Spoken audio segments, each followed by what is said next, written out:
Hello, everybody. Welcome to Velcast. It's another episode on the Velcast channel, and today we'll be talking about how to grow into a top tier D2 marketer. So, and we have the honor of having an amazing and a great D2 marketer here. She goes by the name Onyeka. So, hello, Onyeka. How are you doing today? How are you doing? Fine, thank you. Awesome. So, can you just give us a brief introduction about yourself? Okay, my name is Onyeka Ikwemuzo, and I'm a digital marketer and content creator. I work majorly in the blockchain space. A lot of the experiences that I have revolve around blockchain Web3. But I also like to do the other, other industry aspect. I love to work as a digital marketer and content creator for other organizations that are not blockchain related. And I've been doing this for over a year and a few months. Okay. And yeah, I've made a lot of progress. That is it. Awesome. Thank you very much. So now, today we are talking about how to grow into a top tier. That means how to become a pro. Yeah, obviously from like zero to hero. All right. So now, I want us to Okay. take all these things step by step so that the viewers that are watching can follow suit. So now, what's your journey like? How did it all start? How did your journey start? Yeah. Okay, so I've been doing marketing, digital marketing for as long as I can remember. And I did not officially make it a thing Okay. until early this year when I said, okay, let me go out and make myself, endorse, go some courses, got certified, stuff like that. But aside of that, I've been doing digital marketing on a lower scale for a very, very long time. Just I did not know that it was digital marketing. I just thought it was normal marketing. I didn't know that okay, this is inclusive in what digital marketing entails. And I think a lot of people are in that bracket where they're doing things like that as marketers or content creators, and they don't know that this is digital marketing related. They just look at it as I'm just doing this now. They don't take it very seriously. And it comes from a place of, say, ignorance perhaps, because you don't know that this thing that you're doing is actually something bigger.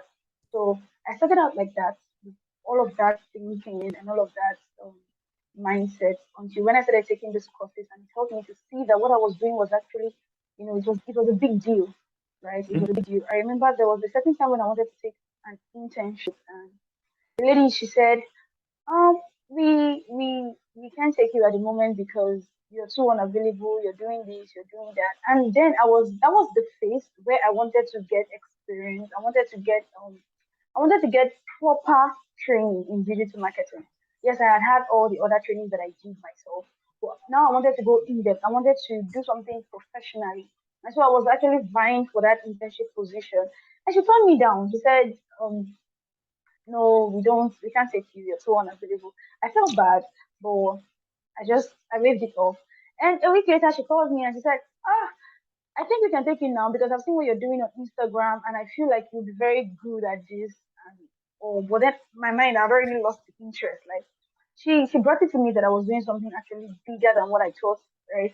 And she started telling me, oh, you don't know you are this, you're actually this, and you've been doing it already. But I'm saying that you do not even know that this is what you are and all that. So that was how I started basically. All right, cool. So, you mentioned something from what I picked from what you were talking about. You said you came out this year, officially as a digital marketer. So, what were the things that you were doing before, apart from content writing and also? Okay, before there is the community management aspect, community Okay, building, okay, which is sort of like inclusive because as a social media marketer, you also have to relate with people and know how to do some of all these things. Now, community building is not, I won't say it's all inclusive in digital marketing, but there is an mhm, aspect, there's an aspect of community management and building in digital marketing because okay, you're relating with people, right? And you're representing a brand. There is a social media aspect thing. I've handled social media accounts. I've aside from the handling of the accounts, there is also the groups in some social media platforms. For example, Telegram now has you can create a group on Telegram and all that. So I was doing that. There is the influencing of brands online. You're going online to talk about this brand or that brand. I didn't know that it was inclusive, right? Because when I started to learn more, I realized that these are the things you having people that can help you to do, say, online activations, talk about your brand online. This is inclusive of digital marketing. So it just made me realize that yes, I was already having that experience, but not professionally. So that was All right, cool, awesome, awesome. Thank you very much. So now, um, in your years of experience, I'm sure you'll have used a lot of tools, and you will have come across a lot of things. So, in order yeah, to become, sure. yeah, in order to become a top professional in the world of digital marketing, all right. Is there any tool that you can recommend for viewers start using and start getting familiar with before applying for their next big gig? Okay. Okay. Well, because digital marketing is an umbrella word which Okay, encompasses a lot of things. There is copywriting in digital marketing, there is social media management in digital marketing, the paid adverts, social ads, and all of that. So it means that there are various skills and various tools that are important or relevant to whichever aspect of it that you do. For example, if you're a copywriter now, you want to make sure that you have proper knowledge of, say, copy AI. You okay, can understand tone. You can understand the platforms because the way you talk on LinkedIn is not the way you're supposed to talk on, say, Instagram or even on Twitter. The way things are arranged, the way information is consumed on these platforms are different. So you want to make sure that you have understanding of this. If it's social media management, you want to familiarize yourself with social media management tools like Buffer. There is Hootsuite. There is social pilots. A lot of them, and they differ, right? You can use one tool for, like, say, three platforms and then get another tool for another of these platforms. So they differ. You just need to understand their uniqueness and understand what they can offer you, right? When it comes to, say, paid adverts, you want to have proper understanding of SEO. You want to know how to do, like, keyword research, all these things. You want to know how to use your Google Work station because you sort of like need it. I work a lot with Google Workstation, like the entire Google package. I feel like it's for me. okay. So these are the things that you would need to understand. It's dependent on where you are planning to focus on, right? Depending on when you are planning to focus on. There are people who all they're interested in doing is running Facebook ads. You need to have an understanding of Facebook Ads Manager. You get, so all these things are depending on what you want to focus on as a digital marketer. All right, cool. Thank you very much. That was awesome. So now, as a digital marketer, what are your day-to-day activities working for a company? All right. As a software developer, I know what I do daily. All right. So, but as a digital marketer, once you like clock in at your place of work, what are the tasks you do? I know stuff like this differ. All right. So, but what are the normal day-to-day activities that you do as a digital marketer? Okay. Normal day-to-day activities, there is the content creation thing because content creation sort of like spans, over every workday. So you want to make sure that the content for that day is available. And before that day, you want to make sure that you send the draft to the designer or the video guy, whoever is responsible for Okay. creating that content, right? Because your own responsibility is to just put it in a draft and highlight in what format it should go, right? So if it's supposed to be an infographics, you send it to the guy who is responsible for infographics, right? If it's supposed to be an animation or something else, you send it to whoever is responsible, right? And they get it done, and we make sure that it's available for the set day that it's supposed to be used. And I also monitor people who post, right, the social media handlers because I do everything, right? Because the organizations that I work with, we have people who handle certain aspects of the marketing activities, right? So I check what is happening on social media. Are these guys uploading our posts? Are they using their captions? Are there mistakes? Are there things that they should do better? So I'm looking at that. I'm looking at our engagement. I'm studying the back end to see, okay, we had more followers and it came from this post, or we had more engagement on this post, so that we can apply it or reapply it in another content or another post next time. So these are the things that I do regularly. There is also the editing aspect for companies that I work with as a writer. When I write, but it's not limited to just me. I also manage a group of writers, and when they have the articles uploaded, I'm viewing it, I'm checking, okay, what did you do right? What didn't you do right? What can you improve? So that is what I do All right, on awesome, a awesome. normal day. And even Okay, there are more than that, okay. on a normal day. This is what I do. Yeah. So there are days that are not normal, all right? So okay, don't let's I will not want to go into that. I will not want to go into that. All right, so being a top professional and a pro at what you do, there are some skills that you've picked up or along the way, or maybe the skills that Yeah. you have. You get, so there are some skills that that I also feel that are needed in order to become a professional at this. So can you list some of the skills that a digital marketer must have? Part of the skills that a developer must have is intuition. You have to pay attention to like the tiniest details. Maybe you're looking for a bug in your code, you have to look at every line by line. There might be a semicolon, Okay. causing and also. So what are some of the skills that and you feel is very, very necessary for a digital marketer to excel at this field? Okay. Okay. As a marketer, not even as a digital marketer now, but let's Okay. start from the marketing thing. You have to be a good researcher. All Like right. you need to be able to find something, right? You need to be able to know what is working, what is working, what is the right audience for this content, right? Because it's going to help you in your content journey, right? When you're trying to like plan content to fit whatever kind of audience that you have, you need to have prior knowledge. You need to know these people. So research is very important. You need to like go out there, find something, know what you're even looking for because people don't even know what they're looking for, right? So you need to know what you're looking for and where to go for what you're looking for. I use Chrome every day, but it's not just limited to Chrome. There are other platforms that I use to, research about various topics, right? Then the next thing is you want to make sure that you're a good analytics person. You want to be able to understand data and interpret data because it's going to guide your decisions. You're not just making decisions off your head, right? You're actually looking at the data, allowing it to guide you to know that okay, Hmm. we are doing better here than here, so let's put more effort here. So these are the things you need to have good analytical skills. You need to be very detailed. I'm very detailed, right? I Okay. look at the tiniest things. So you need to be very detailed as a digital marketer because it's going to help you. You don't want to put a post out there and you now later realize that it has a typo error. Yes, those things are inevitable and it definitely happens, but we'd like to reduce the chances to like say 0.00001%, right? So you want to make sure that you're very detailed and you're paying attention to the content that you're putting out and even the activities that you do regularly. Then another thing is you need to have a what's that word? Allow me to get the right word for it. Okay. You Okay. need to have give me a minute, let me No process. You can wonderful process. word. You can process. It's all good. No Yeah. problem. You can process it. Yeah. Okay, okay.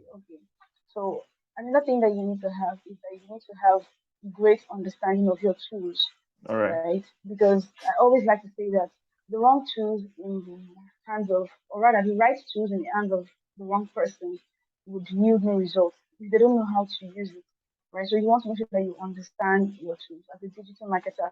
You don't want to, maybe you want to run an ad on the Facebook or Google and you do not know the rules, you don't know that I should not use this kind of keyword or I should use this kind of keyword, it's going to affect your work. So you want to make sure that you have proper understanding of the tools that you are using.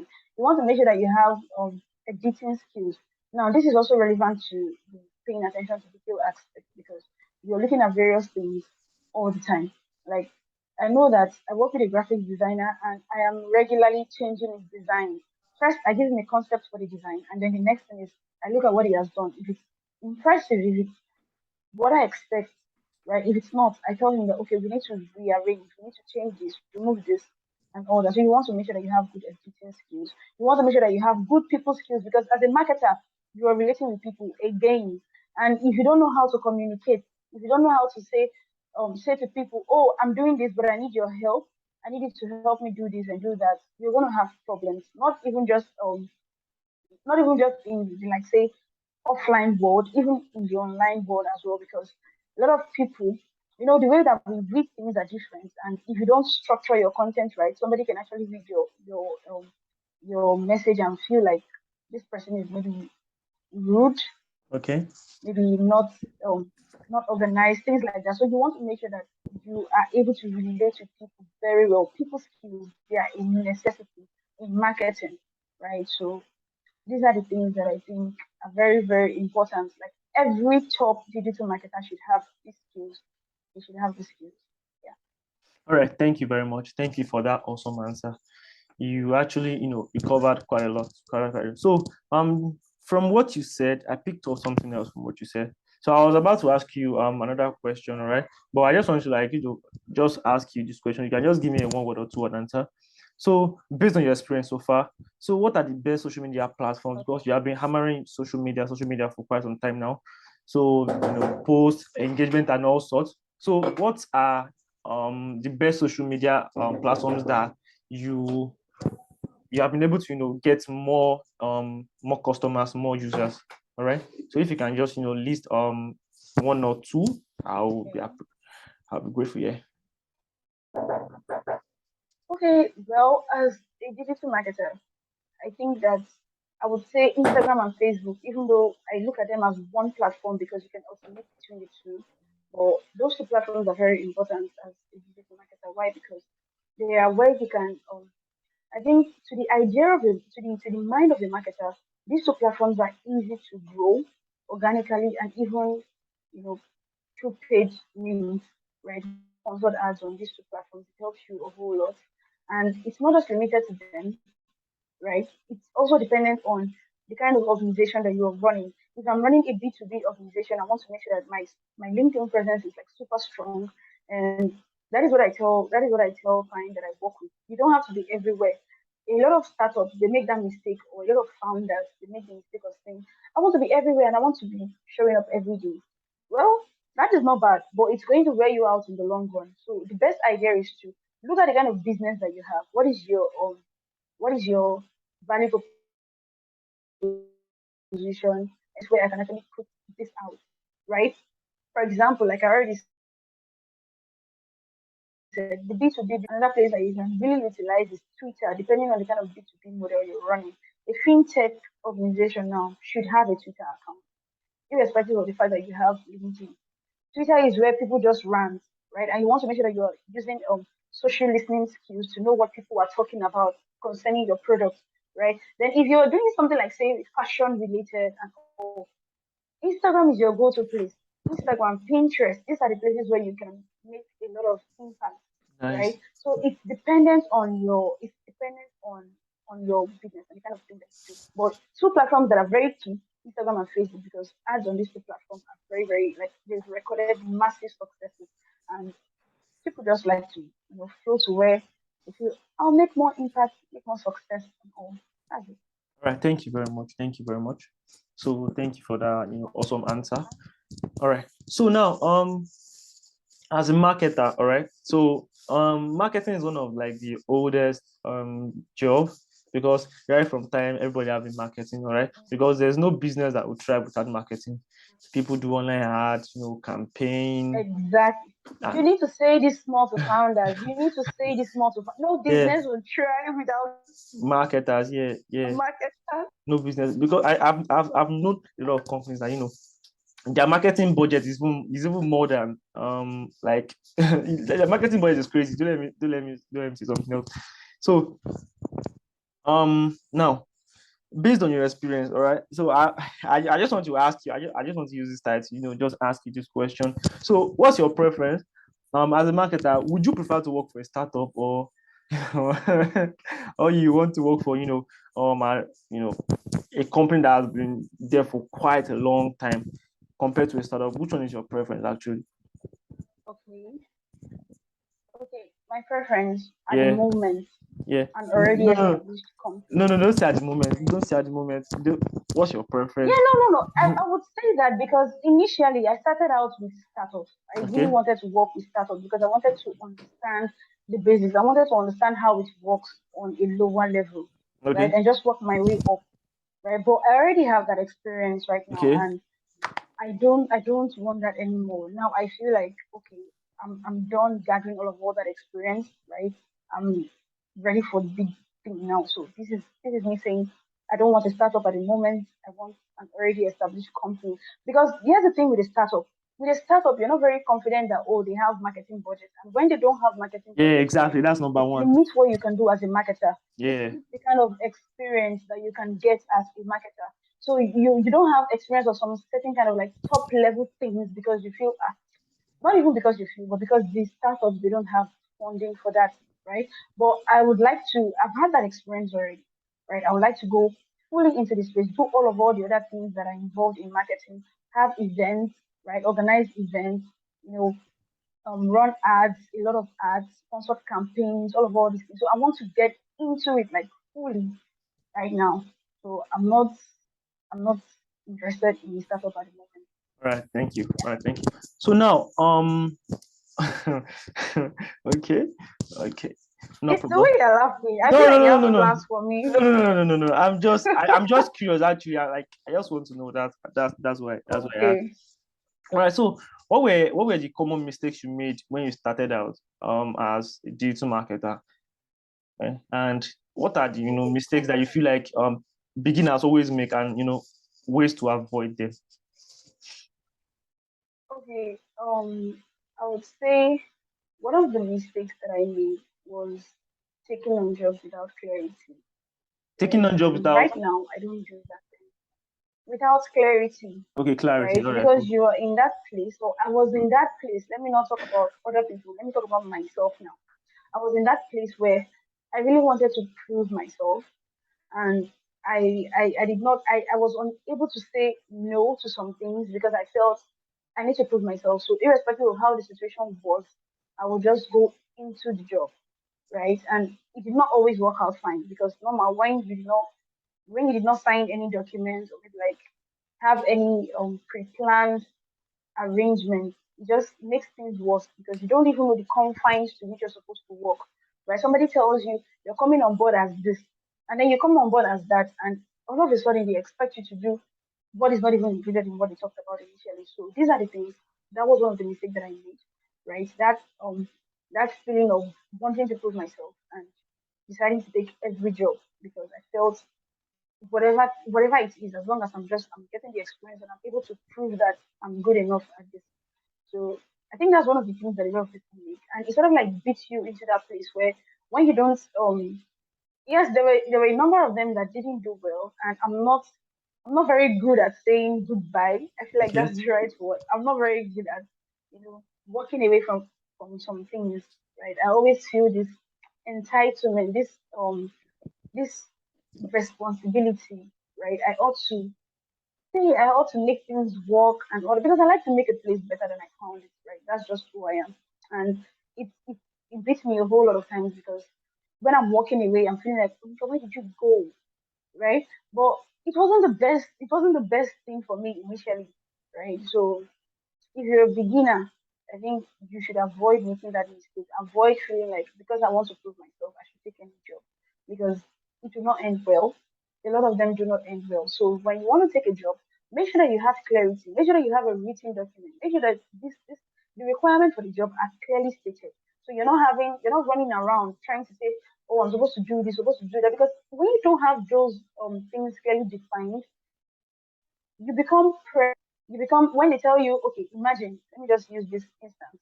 It didn't happen to me, but I just want to use something that is easily relatable.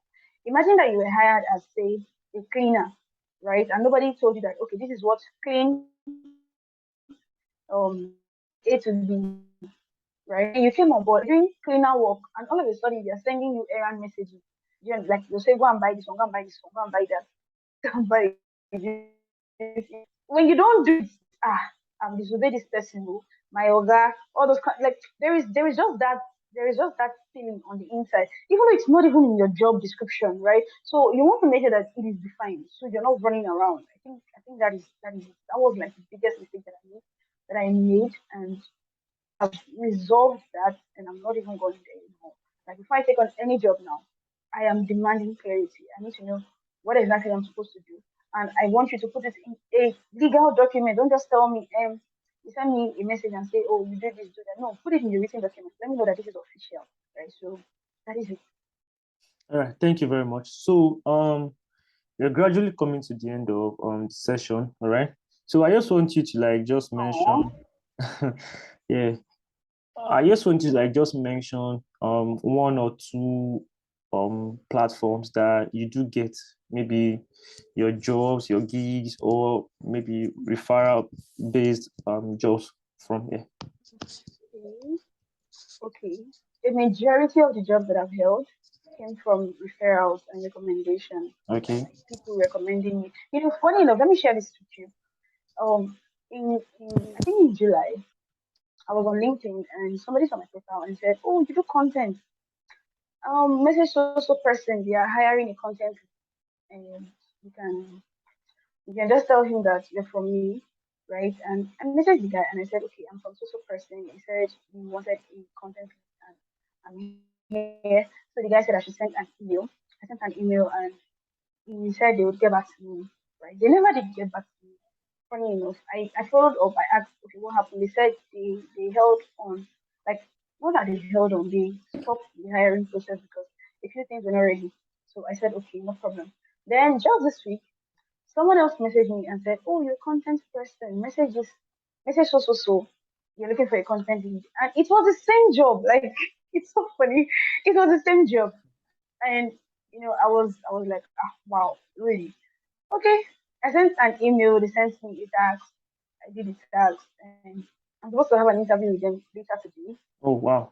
That's just it. Okay. Like my jobs, they come Um. through recommendation, a On. majority of them. But other platforms that I can still recommend to people is LinkedIn, Okay. right? Don't just sit there waiting for something to happen. Go out and make things happen. Show up on LinkedIn. What do you know, right? LinkedIn is a business platform, so it doesn't matter whether you are an entry level person or an expert. Just show up on LinkedIn. You definitely get a job. It may take a longer time, but keep showing up.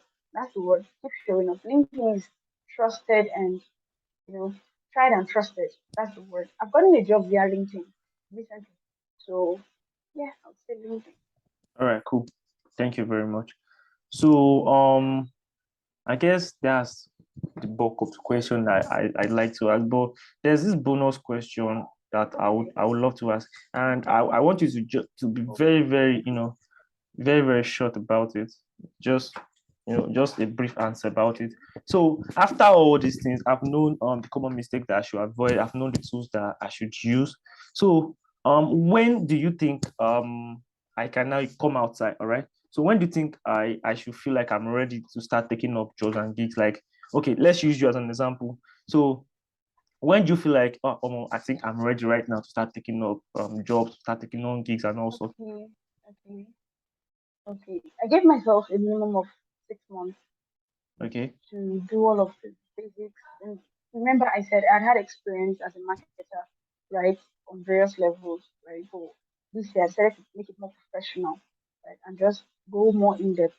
So I gave myself a 6 months duration where I learned as much as I could. I worked with as many of in short between between January, maybe not January, between February till now, I know how many organizations that I've worked at, like the markets are doing various things, and it all built my experience. It all made me know that okay, yes, you have well enough knowledge now. You can go out there and take the big jobs, right? So that was what I did.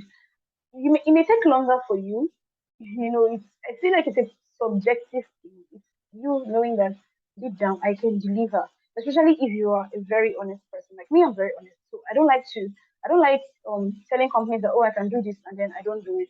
So if I'm telling you that I can do this for your organization, it means that I can do it for your organization. So it's dependent on the confidence that you have. Because if you don't have confidence, there are some jobs that will not even cross your mind to take. You will feel like I'm not qualified enough to take this job. So in building yourself, in taking courses, learning, gaining experience, there is that point of I think saturation where you feel like I've consumed enough. Now I feel like I can begin to give out. So at that point, that is where you know you're ready for the big thing. All right. Thank you very much. Thank you for that answer. I really enjoyed this conversation because it has been an eye opener for me. I've gone through a lot of trainings about marketing and all sorts because when I was working with the company, we had some marketing issues and also too. I just had to go online, read a couple of articles, watch a couple of videos, yeah, all these things. Well, so thank you very much, Onyeka. It was really, really nice having you You're welcome. on Velcast. We are very, very grateful. So we say a big thank you to you and to the viewers out there. Thank Thank you. you. Thank you guys for watching. Thank you for staying from the beginning of the video till now. I guess this is I would call it a wrap. So bye bye everybody. Bye. What this is Wazo Plus. Wazo Plus is a tech blog where you get to read articles about the trending news in the world of tech, podcasts, and also videos. So they have a special column where you can register as a content creator. You can have your content on their platform, be it videos or tech articles and also. So create your account today and join the conversation. Just go to www.wazoplus.com.